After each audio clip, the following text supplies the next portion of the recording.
Nag-i-stop siya, Nicole. Ayan, nagisa na tayo ng sibuyas, bawang, at luya.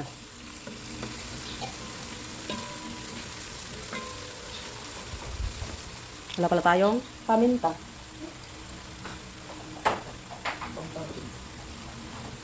Meron po po. Lahat na po po kita.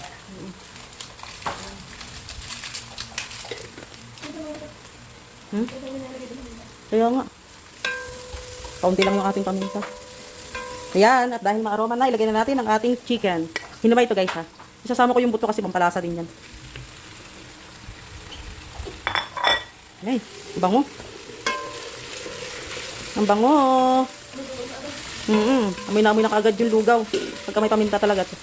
Lalo kung mayroong maraming luya. Ayan. Asahan mo na. Sobrang bango. Magpapameryenda tayo guys. Diyan sa mga gumagawa dyan sa daan. Yan.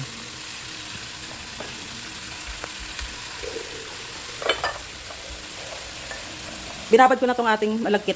Ilalagay ko na siya para mag-isa na rin. Yan. Igigisa na natin ang ating malagkit. Yan siya. Bango.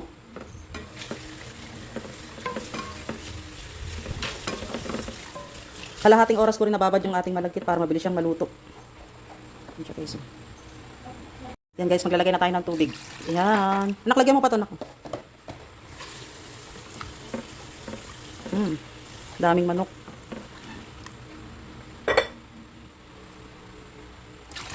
Sige pa. Marami kasi yung malagkit natin. Yan na guys. Hintayin na lang natin siyang kumulo at maluto ng husto yung ating malagkit. Yan, tatakpan muna natin. Ayan, at sumusulak-sulak na. Yun.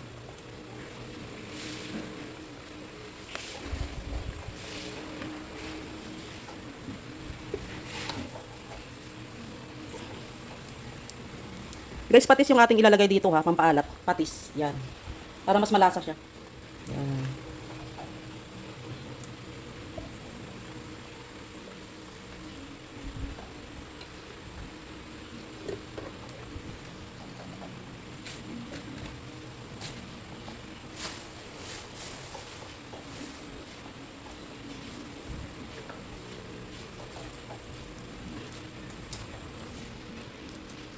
Guys, meron ako ditong kasubha, yan.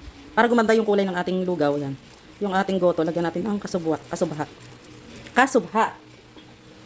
Yan, o diba? Ang colorful. Yan, yan guys, nilalagay talaga yan sa lugaw.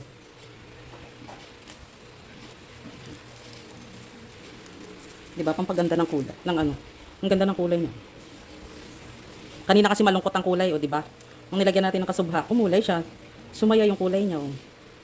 Yan. Hintayin pa natin guys na lumapot.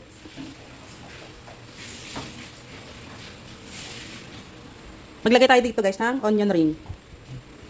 Magtitira ako para pang toppings natin sa itaas.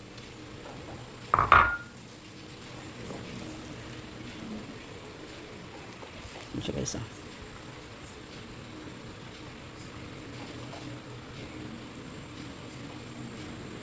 Titikman natin kung okay na yung kanyang alat.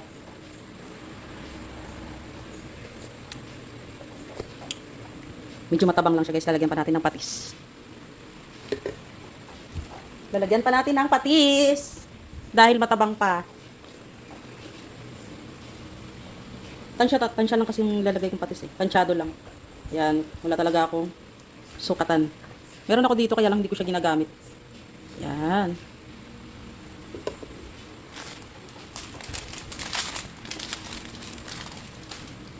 Lagyan natin guys ng magic sarap.